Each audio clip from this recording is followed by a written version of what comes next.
Hello साथियों, नमस्कार। आप सभी का स्वागत है संकल्प सक्सेस पॉइंट के ऑनलाइन प्लेटफॉर्म पर। तो कैसे हो? आशा और उम्मीद करता हूँ सब बढ़िया होंगे, मस्त होंगे, स्वस्थ होंगे और पढ़ाई वगैरह सबकी बढ़िया चल रही होगी। तो साथियों, आज हम बात करेंगे भाई, हमारा प्रैक्टिस सेट है वो 3 नंबर रहने वाला है। आरपीएफ और आपके जो आरपीएफ के अंदर कांस्टेबल और एसआई के लिए जो जीके का पार्ट है, उस जीके के पार्ट के हम जो मोस्ट इंपॉर्टेंट क्वेश्चन है वो करने वाले हैं। ठीक है ना? तो एक बार वीडियो को शेयर कर दीजिए अपने साथियों के बीच में, फिर स्टार्ट करते हैं भाई। आज का प्रैक्टिस सेट नंबर 3 है और जिसकी पीडीएफ आपको टेलीग्राम चैनल पे मिल जाएगी, संकल्प सक्सेस पॉइंट के नाम से जो हमारा टेलीग्राम चैनल है, वहाँ से आप वो डाउनलोड कर सकते हो उसको। ठीक है? हाँ जी। चलिए भाई, स्टार्ट करते हैं जल्दी जल्दी। एक बार अपने साथियों के बीच में शेयर कर दीजिए और पहली बार जुड़े हो तो चैनल को सब्सक्राइब कर लीजिए। फिर स्टार्ट करते हैं। आज का पहला क्वेश्चन आपको स्क्रीन पे दिखाई दे रहा होगा कि निम्नलिखित में से किस भारतीय शास्त्रीय नर्तक या फिर नर्तकी को भरतनाट्यम और ओडिसी दोनों नृत्य शैली में निपुणता हासिल है? ऐसी कौन सी नर्तक है जो आपके उसको भरतनाट्यम और ओडिशा दोनों के लिए वो निपुण है? साथियों बताइए कौन सा ऑप्शन है वो सही हो जाएगा। हाँ जी, बताइए जल्दी से, कौन सा ऑप्शन है वो सही हो जाएगा? पद्मा सुब्रमण्यम, सोना नारायण या सोनल मानसिंह या फिर गुरु विपिन सिंह है? यहाँ पे ये जो गुरु है वो इधर है। ठीक है ना? हाँ जी। तो बताइए कौन हो जाएगा आपके, जिसको दोनों के अंदर है वो आपके भरतनाट्यम और उड़ीसा दोनों नृत्य शैली में क्या है वो निपुण है? कौन सी कलाकार हो जाएगी ऐसी? एक आपके आपके आती है किरण सहगल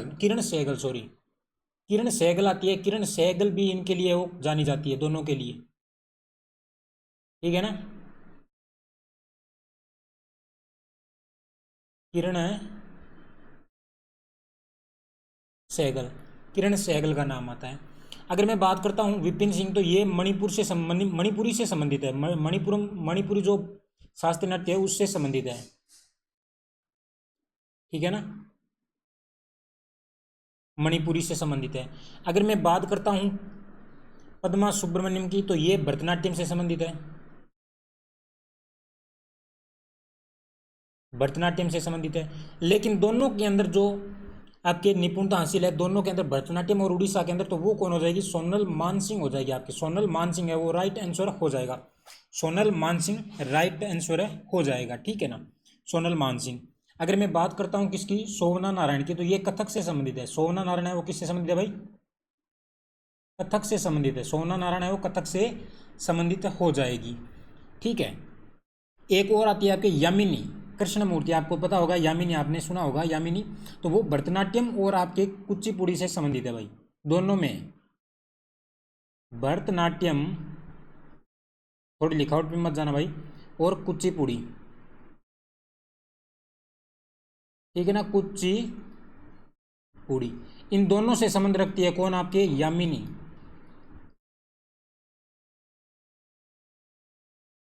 यामिनी। ठीक है। यामिनी कृष्णमूर्ति इसका पूरा नाम है। जो दोनों के अंदर भरतनाट्यम और कुचिपुड़ी के अंदर है वो क्या है? निपुणता हासिल है इसको। तो यहाँ पे हमारा ऑप्शन हो जाएगा सोनल मानसिंह है, सी ऑप्शन बिल्कुल राइट हो जाएगा पहले क्वेश्चन का। अगला देखिए, नेक्स्ट क्वेश्चन की अगर मैं बात करूं, क्वेश्चन है, हाँ जी, एक मिनट।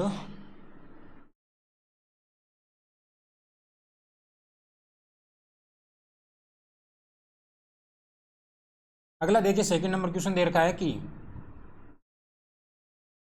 निम्नलिखित में से कौन एक विश्व प्रसिद्ध सितार वादक हो जाएंगे? निम्नलिखित में से कौन एक विश्व प्रसिद्ध है वो सितार वादक हो जाएंगे भाई? बताइए सितार वादक है वो कौन हो जाएंगे? सितार वादक।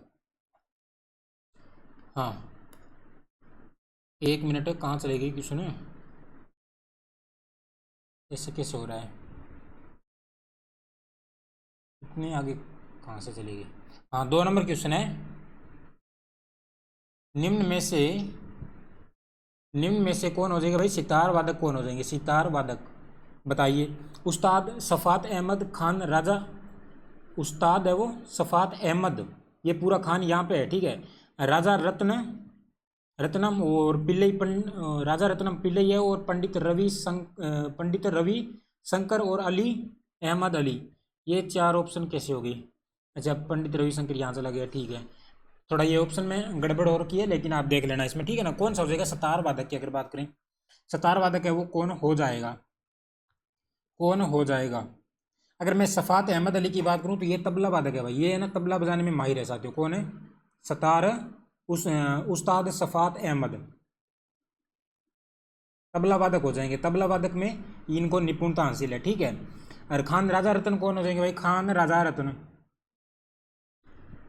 अगर मैं बात करता हूं अहमद हुसैन की तो ये शहनाई वादक है। अहमद हुसैन जो ये ना, अहमद हुसैन, ये शहनाई में निपुणता है इनको, शहनाई में।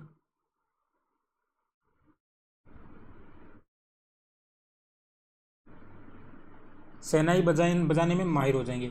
तो यहाँ पे हमारा सी ऑप्शन बिल्कुल राइट हो जाएगा। जो पंडित रविशंकर है, रविशंकर है वो सितार वादक से संबंधित है, रविशंकर, ठीक है। अगला क्वेश्चन देखिए, क्वेश्चन नंबर 3 दे रखा है कि, हाँ क्वेश्चन नंबर 3 दे रखा है कि छऊ है वो भारत की एक प्रमुख नृत्य परंपरा है। निम्नलिखित में से किस राज्य में यह नृत्य शैली प्रचलित है। झारखंड प्रचलित, सॉरी नहीं है, प्रचलित नहीं है। झारखंड के अंदर, पश्चिम बंगाल, मध्य प्रदेश, उड़ीसा के अंदर, तो कौन सा स्टेट हो जाएगा जहां पर है वो छऊ नृत्य प्रचलित नहीं है, ठीक है। छऊ नृत्य ये 3 स्टेट के अंदर है, लेकिन एक स्टेट के अंदर नहीं है। अगर मैं बात करता हूं इसको, देखो ये इसके किसके अंदर है भाई, ये जो छऊ नृत्य है वो 3 राज्यों के अंदर है। 3 राज्य कौन कौन से, एक तो मैं सीधा लिख रहा हूं पीबी यानी पश्चिम बंगाल हो गया, एक हो जाएगा उड़ीसा, ठीक है, एक हो जाएगा उड़ीसा, और एक हो जाएगा आपका झारखंड। ये 3 स्टेट है जहां पर है वो छऊ नृत्य किया जाता है। लेकिन इसको पीबी के अंदर है वो किस नाम से जानते हैं वो देखिए। पीबी के अंदर है इसको पुरुलिया छऊ के नाम से जानते हैं। किसके नाम से, पुरुलिया छऊ के नाम से। उड़ीसा के अंदर मैं बात करूं तो उड़ीसा के अंदर है वो किसके नाम से, मयूरभंज छऊ के नाम से, मयूरभंज के नाम से, ठीक है। झारखंड की अगर मैं बात करूं तो झारखंड में ये किस नाम से जाना जाता है, सराय केला के नाम से जाना जाता है भाई। किस नाम से, सराय केला, सराय केला छऊ के नाम से जाना जाता है। तो ये थोड़ा ध्यान रख लेना कि किस स्टेट के अंदर वो किस नाम से जाना जाता है। तो इनमें से कौन सा हो जाएगा भाई, झारखंड के अंदर तो होता है, पश्चिम बंगाल में होता है, उड़ीसा में होता है, लेकिन ये मध्य प्रदेश में नहीं होता है। मध्य प्रदेश में नहीं होता है तो मतलब हमारा जो सी ऑप्शन है वो बिल्कुल सही हो जाएगा 3 नंबर क्वेश्चन का।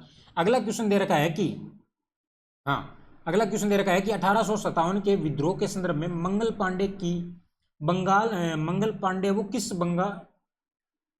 बंगाल नेटिव इन्फेंट्री से संबंधित थे। मंगल पांडे जो आप सबको पता होगा 1857 की क्रांति के शहीद होने वाले व्यक्ति है मंगल पांडे। वो कौन सी बंगाल नेटिव इन्फेंट्री थी जहाँ पर ये शहीद होते हैं। और इन्होंने सबसे पहले वो विद्रोह किया था आपके कहाँ पर, बैरकपुर छावनी के अंदर, बैरकपुर छावनी के अंदर है वो आपके इन्होंने विद्रोह किया था। और वो एक जो एनफील्ड राइफल आती थी, एनफील्ड राइफल है, उसमें ये अफवाह फैली कि क्या है कि उसमें गाय के और चर्बी के वो मांस के कारतूस बनाए जाते हैं। और इस प्रकार से यहाँ पे एक अफवाह फैली और उसी के चलते वो यहाँ पे विद्रोह कर दिया जाता है किसके अंदर, बैरकपुर छावनी के अंदर। और तभी आपके मंगल पांडे को क्या है भाई, मंगल पांडे को इस विद्रोह में, मंगल पांडे वहाँ पर है वो 2 क्रांति, वहाँ के जो 2 सैनिक थे, जो अंग्रेज अफसर थे, उनको वहाँ पर मार देते हैं। और इसी कारण, इसी के चलते है वो आपके मंगल पांडे को बैरकपुर छावनी के अंदर ही आपके फांसी दे दी जाती है। कब फांसी दे दी जाती है, 8 अप्रैल 1857 को, ठीक है ना। तो इनका जो संबंध था वो 34वीं बंगाल नेटिव इन्फेंट्री से था। आगे देखिए क्वेश्चन नंबर 5 में दे रखा है कि रीता गिद्धा नृत्य करती है और ये जो गिद्धा नृत्य है वो कहाँ से संबंधित है, किस स्टेट से संबंधित है। पंजाब, झारखंड, पंजाब, उत्तराखंड, हरियाणा और राजस्थान, किस स्टेट से संबंधित हो जाएगा आपके गिद्धा नृत्य साथियों, बताइए जल्दी से, गिद्धा नृत्य किस स्टेट से संबंधित हो जाएगा। तो इसका जो संबंध है वो आपके पंजाब से साथियों, किससे, पंजाब से वो इसका संबंध रहता है। तो यहाँ पे जो ए ऑप्शन है वो सही हो जाएगा 5 नंबर का। अगला क्वेश्चन देखिए, 6 नंबर क्वेश्चन दे रखा है कि Akhil Bharatiya forward block party की वो स्थापना है किसके द्वारा की जाती है। अखिल भारतीय फॉरवर्ड ब्लॉक की स्थापना किसके द्वारा की जाती है, रास बिहारी बोस के द्वारा, चंद्रशेखर आजाद के द्वारा, सुभाष चंद्र बोस या फिर भगत सिंह, किसके द्वारा की जाती है स्थापना। बताइए जल्दी, किसके द्वारा स्थापना की जाती है भाई?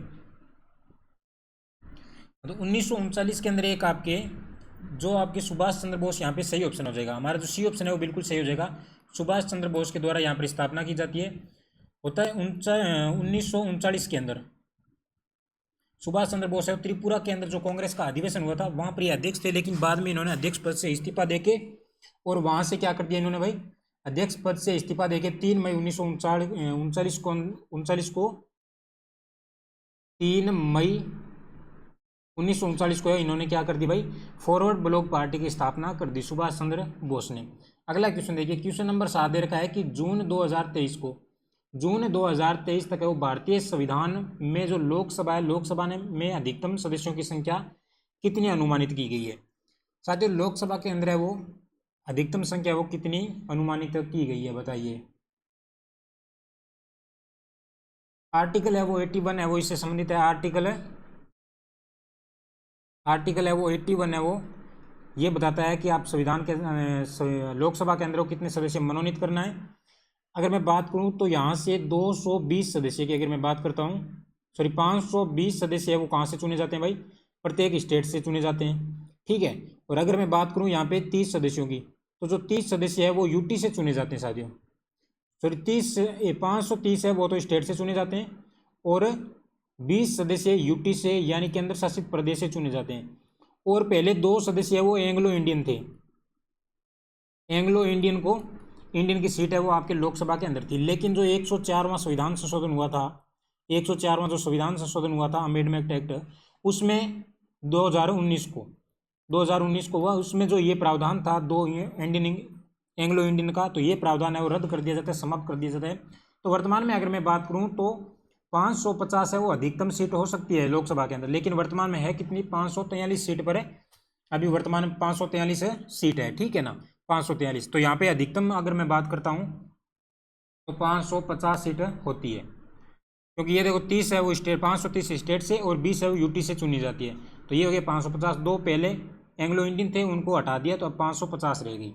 अगला क्वेश्चन देखिए, क्वेश्चन नंबर 8 दे रखा है कि भारत की सीमा है वो म्यांमार से लगती है। भारत की सीमा है वो म्यांमार से किस दिशा में लगती है साथियों? भारत की सीमा म्यांमार से किस दिशा में लगती है? अगर मैं बात करता हूँ ये जैसे इधर है वो भारत का मैप है, तो यहाँ कहीं म्यांमार की है वो म्यांमार की सीमा लगती है भारत से, ठीक है ना। तो ये जो सीमा लगती है वो आपके 1600 लगभग देखा जाए तो 43 किलोमीटर है वो भारत के साथ में टच करती है म्यांमार की सीमा। और भारत के अंदर वो इसमें 4 स्टेट आते हैं भाई, भारत के अंदर 4 राज्य, एक आपके अरुणाचल प्रदेश हो गया, ठीक है ना, अरुणाचल प्रदेश हो गया, मणिपुर हो गया और नागालैंड हो गया, और एक स्टेट कौन सा हो जाएगा भाई, मिजोरम हो गया। ये 4 है वो स्टेट है आपके म्यांमार के साथ में साझा करते हैं, सीमा साझा करते हैं भारत के 4 स्टेट। तो यहाँ पे जो आंसर हो जाएगा डी ऑप्शन बिल्कुल सही हो जाएगा। पूर्व के अंदर है वो आपकी सीमा है किसकी, म्यांमार की, भारत के साथ में टच होती है। अगला क्वेश्चन देखिए, क्वेश्चन नंबर 9 दे रखा है कि 1948 में स्थापित राष्ट्रीय स्तरीय लता मंगेशकर पुरस्कार की अगर मैं बात करूं तो ये पुरस्कार दिया जाता है वो सरकार के संस्कृति विभाग के द्वारा प्रतिवर्ष सुगम संगीत के क्षेत्र में उत्कृष्ट को बढ़ावा देने के लिए ये दिया जाता है। तो किस स्टेट के द्वारा दिया जाता है? मध्य प्रदेश, कर्नाटक, गोवा या फिर राजस्थान? किस स्टेट के द्वारा ये जो आपके दिया जाता है पुरस्कार, कौन सा स्टेट हो जाएगा? तो ये जो पुरस्कार है वो 1948 से दिया जा रहा है, 1948 से। तो ये मध्य प्रदेश है वो सरकार के द्वारा दिया जाता है। तो मध्य प्रदेश यहाँ पे ए ऑप्शन बिल्कुल सही हो जाएगा 9 नंबर क्वेश्चन का। क्वेश्चन देखिए, क्वेश्चन नंबर 10 दे रखा है कि निम्नलिखित में से गणेश चतुर्थी को महाराष्ट्र के अंदर सार्वजनिक उत्सव के रूप में लोकप्रिय बनाया था किसके द्वारा? खुदीराम बोस, लोकमान्य बाल गंगाधर तिलक, लाला लाजपत राय या फिर विनायक दामोदर सावरकर?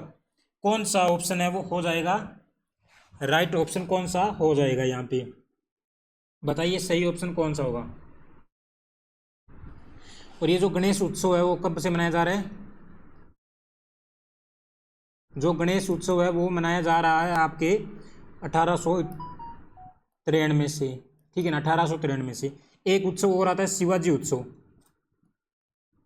एक आता है शिवाजी उत्सव,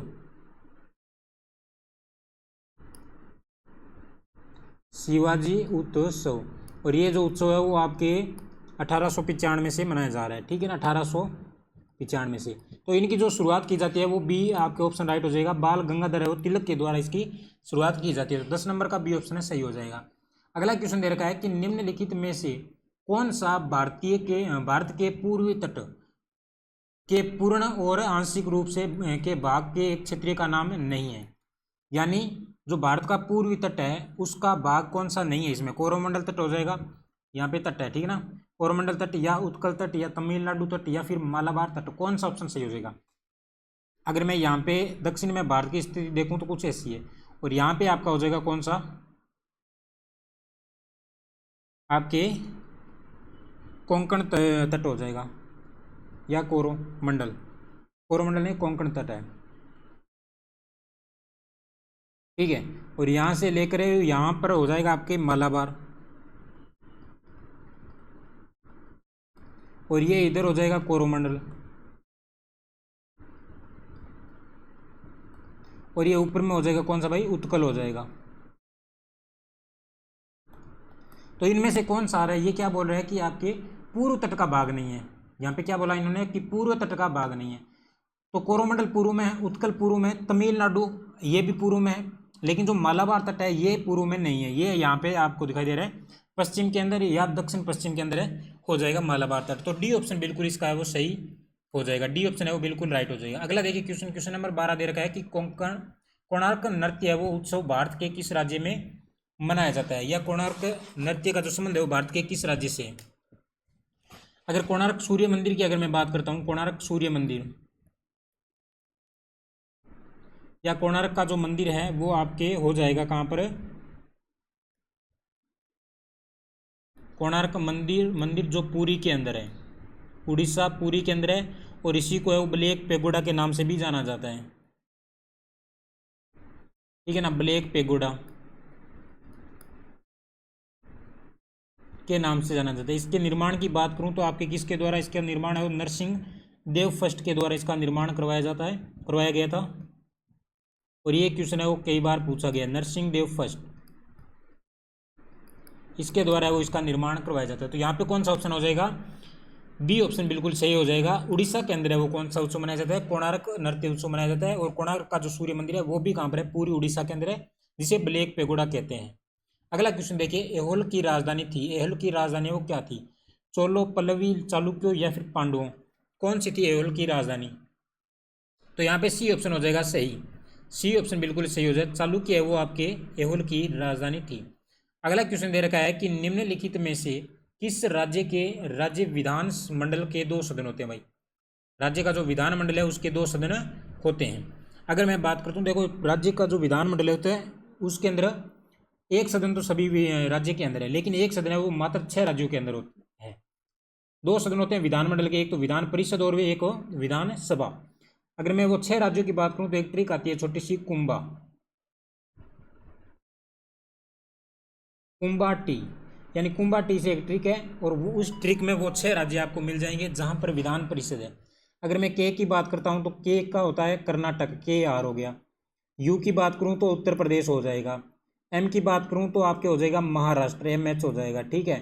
बी का मतलब हो जाएगा बिहार, बिहार हो जाएगा।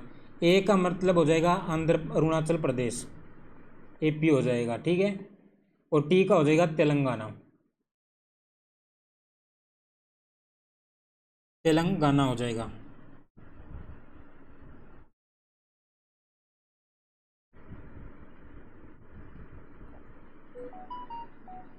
ठीक है ना, ये थोड़ा देख लेना, तेलंगाना इसका हो जाएगा ऑप्शन।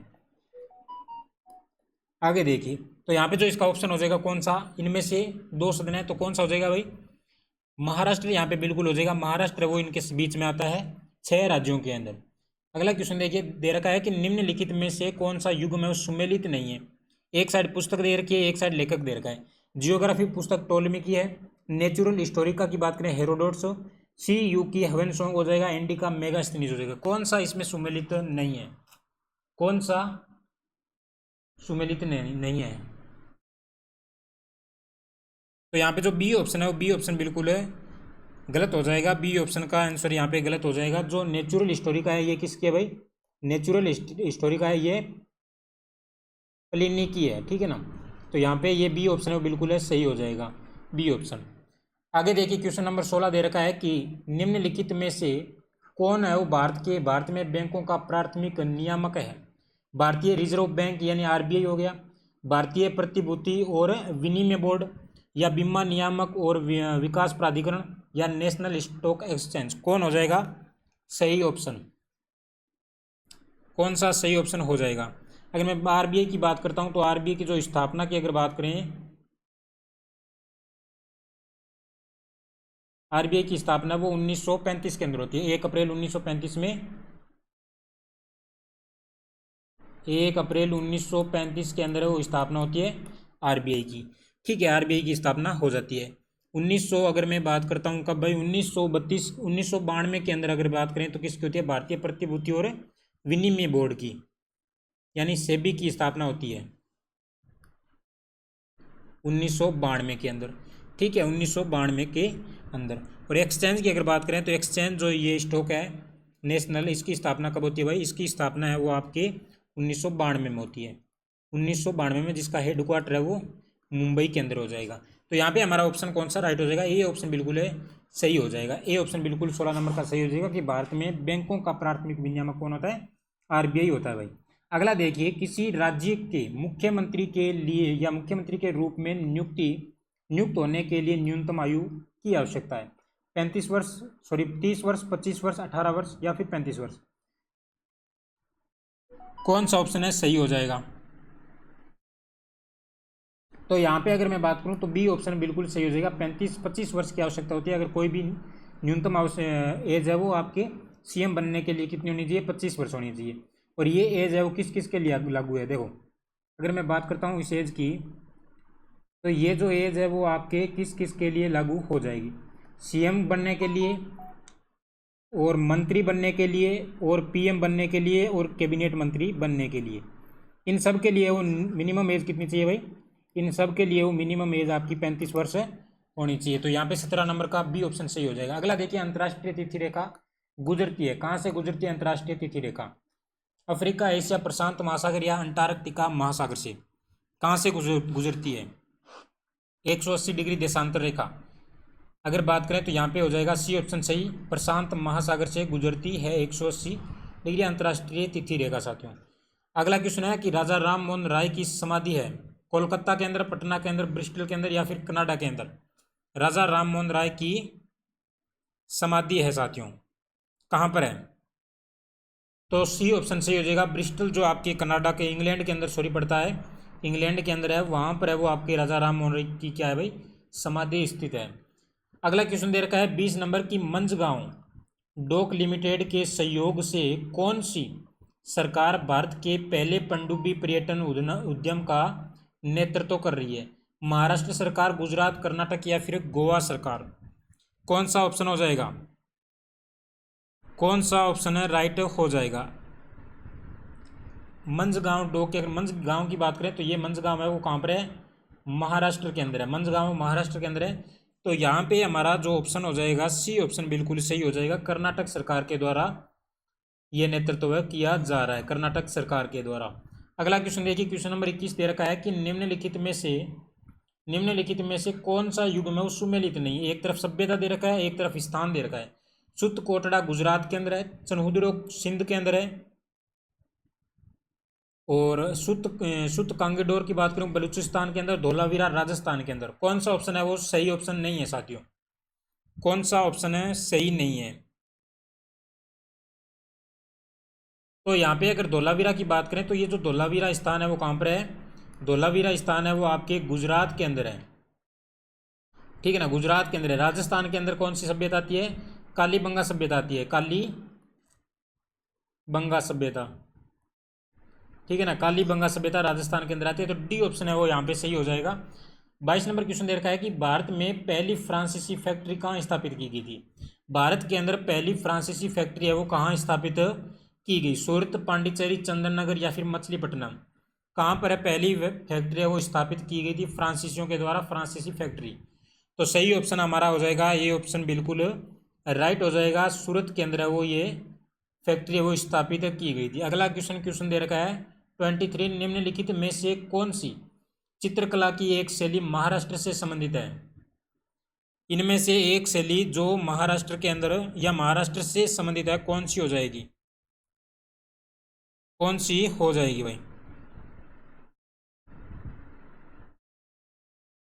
बताइए कौन सी ऑप्शन है यहाँ पे सही हो जाएगा। तो वारली का जो संबंध है, वारली चित्रशैली, ये महाराष्ट्र से संबंधित है। अगर मधुबनी की बात करें तो ये बिहार से है साथियों, ठीक है ना, बिहार से हो जाएगी। कलाम की बात करें तो ये आंध्र प्रदेश से हो जाएगा, इसका संबंध है वो आंध्र प्रदेश से हो जाएगा। तो यहाँ पे जो 23 नंबर क्वेश्चन का सी ऑप्शन बिल्कुल सही हो जाएगा। अगला क्वेश्चन दे रखा है 24 नंबर की, इतिहासकारों के अनुसार भारत आगमन के समय आर्यों का मुख्य व्यवसाय क्या था। इतिहासकारों के अनुसार भारत आगमन के समय आर्यों का मुख्य व्यवसाय है वो क्या था। कृषि कार्य, शिकार, पशुचारण या खाद्य संग्रह, कौन सा कार्य था आर्यों का। जब भारत आते हैं आर्य अपने यहाँ पे आते हैं तब इनका क्या, कौन सा आपके व्यवसाय था मुख्य।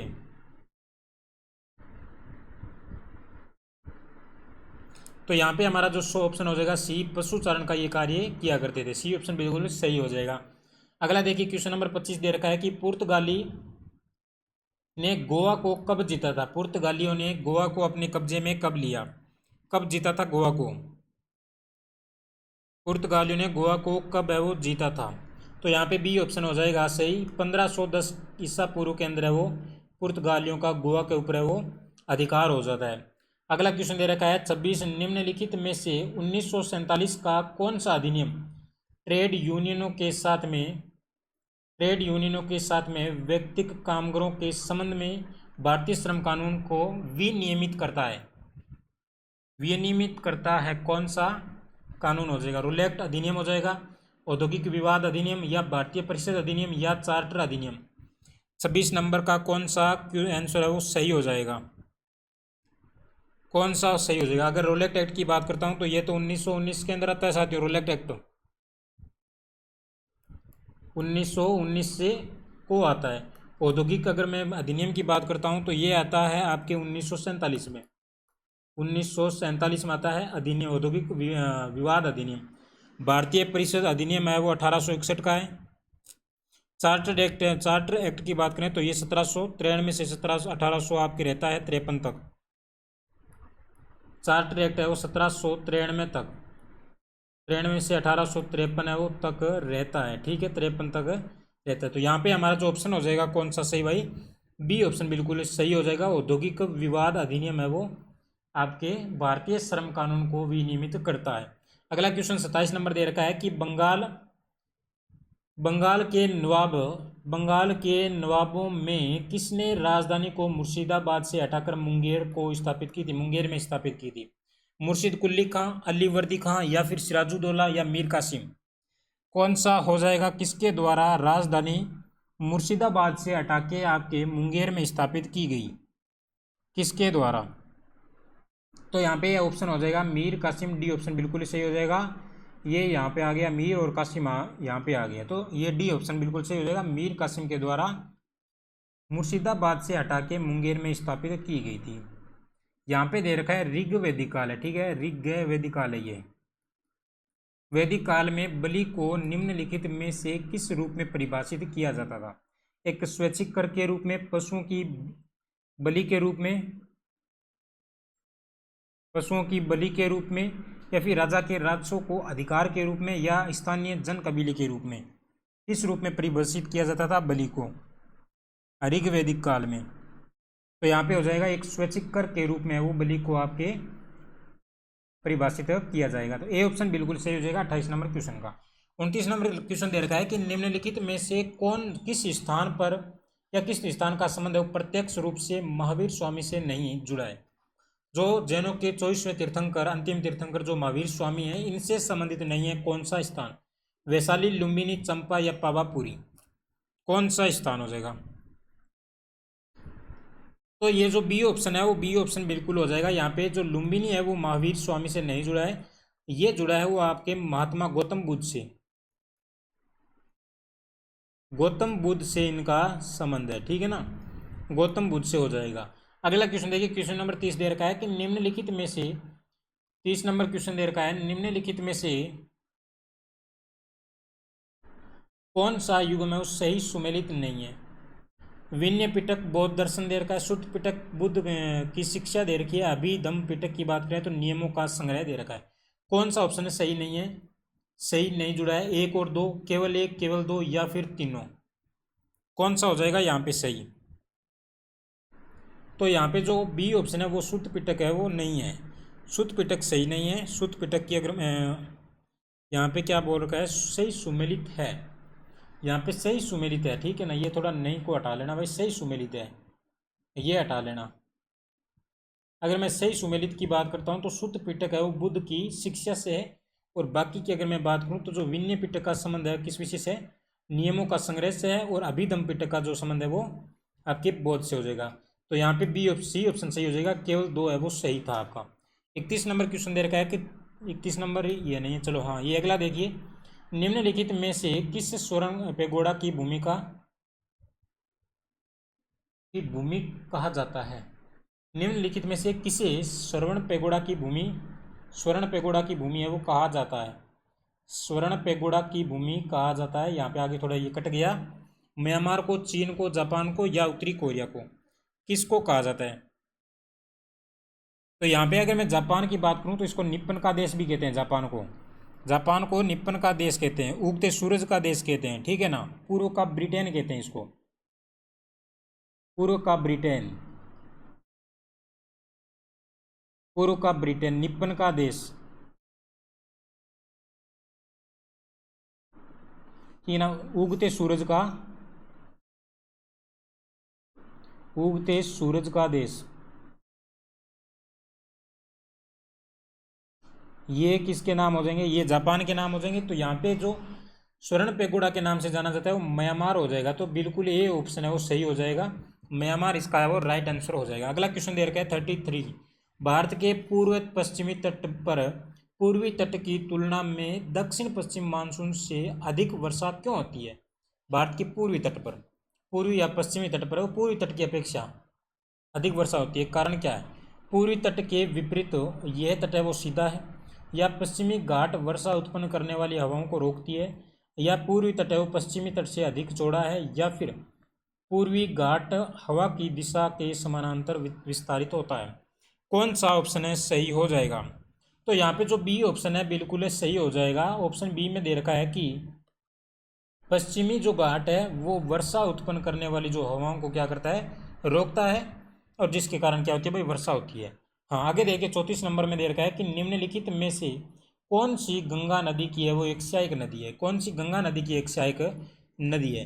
अगर भीमा की मैं बात करता हूँ तो ये कृष्णा नदी की सहायक नदी है, भीमा है वो कृष्णा नदी की क्या है, सहायक नदी हो जाएगी। तो यहाँ पे सी ऑप्शन हो जाएगा राइट, की घाघरा है वो किसकी सहायक नदी है, गंगा की सहायक नदी हो जाएगी। अगला क्वेश्चन दे रखा है कि किसी राज्य का राज्यपाल अध्यादेश है वो जारी कर सकता है, किसी राज्य का राज्यपाल है वो अध्यादेश जारी कर सकता है केवल राज्य में संवैधानिक मशीनरी के टूटने की स्थिति में, या केवल तभी जब मुख्यमंत्री उसे ऐसा करने के लिए कहे, या फिर केवल राज्य विधानमंडल के अवकाश के दौरान, या राष्ट्रपति की औपचारिक मंजूरी लेने के बाद। कौन सा ऑप्शन हो जाएगा कि राष्ट्रपति आपके राज्यपाल है वो अध्यादेश जारी करता है। तो यहाँ पे सी हो जाएगा बिल्कुल सही, कि अगर राज्य के अंदर विधानमंडल अवकाश है विधानमंडल का, तो उस स्थिति में क्या किया जाता है, अध्यादेश जारी किया जाता है। 36 में दे रखा है कि यदि राज्य में आपातकाल घोषित किया जाता है तो उसे प्रत्येक देश के बाद वो संसदीय अनुमोदन की आवश्यकता होती है। देखो 3 प्रकार का आपातकाल होता है, और अगर मैं राज्य के आपातकाल की बात करूं तो ये कब होता है भाई, इसमें किस प्रकार की स्थिति होती है। अगर राज्य के आपातकाल की बात करें तो ये जो राज्य का आपातकाल आता है वो 356 के अंदर लगता है, ठीक है ना। 356 के अंदर है वो राज्य के अंदर क्या लगता है भाई, आपातकाल लगता है 356 के अंदर, ठीक है ना, 356 के अंदर। तो यहाँ पे कौन सा ऑप्शन सही हो जाएगा, 6 महीने, 1 वर्ष, या फिर 6 महीने या फिर 1 वर्ष, या आपके हो जाएगा क्या 2 वर्ष या 3 वर्ष। कौन सा ऑप्शन है हो जाएगा। एक होता है राष्ट्रपति शासन जो आपके कब लगता है, आर्टिकल 356 में लगता है, राष्ट्रपति शासन है वो राज्यों के अंदर लगता है, ठीक है।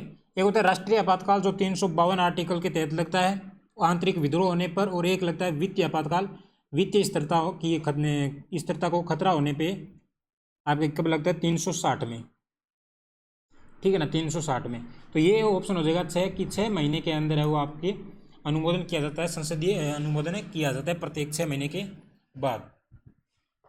हाँ, अगला क्वेश्चन देखिए, राज्यपाल अपने पद की शपथ है वो लेता है, राज्यपाल अपने पद की शपथ लेता है उच्च न्यायालय के मुख्य न्यायाधीश के समक्ष, भारत के मुख्य न्यायाधीश या भारत के राष्ट्रपति या फिर भारत के उपराष्ट्रपति, किसके समक्ष राज्यपाल अपने पद की शपथ लेता है। और ये जो पद की शपथ लेता है वो आर्टिकल किसके तहत, अगर मैं राज्यपाल की शपथ का प्रावधान की बात करता हूँ तो ये आर्टिकल 159 के अंदर दे रखा है, 159 के अंदर दे रखा है। और ये जो संबंधित राज्य का जो मुख्य न्यायाधीश होता है उसके समक्ष, या फिर अगर ये उपस्थित नहीं होता है तो इसके द्वारा जो नियुक्त किया गया कोई भी वरिष्ठ न्यायाधीश, ठीक है ना, वरिष्ठ न्यायाधीश के समक्ष वो राज्यपाल है वो शपथ ग्रहण करते हैं। तो चलिए साथियों, ये थे अपने क्वेश्चन 37 क्वेश्चन थे जिसके अंदर हमने चर्चा की। और इसी प्रकार से मोस्ट इंपॉर्टेंट क्वेश्चन की जो ये टेस्ट सीरीज या फिर प्रैक्टिस सेट है वो लगाने के लिए आप चैनल को सब्सक्राइब जरूर कर लीजिए, और पास में जो बेल आइकन है वो प्रेस कर देना ताकि जो भी वीडियो है उसके बारे में आपको जानकारी हो सबसे पहले आपके पास में पहुंच जाए। तो चलिए मिलते हैं नेक्स्ट वीडियो के अंदर, तब तक बाय बाय, टेक केयर, जय हिंद, जय भारत, हंसते रहिए, मुस्कुराते रहिए।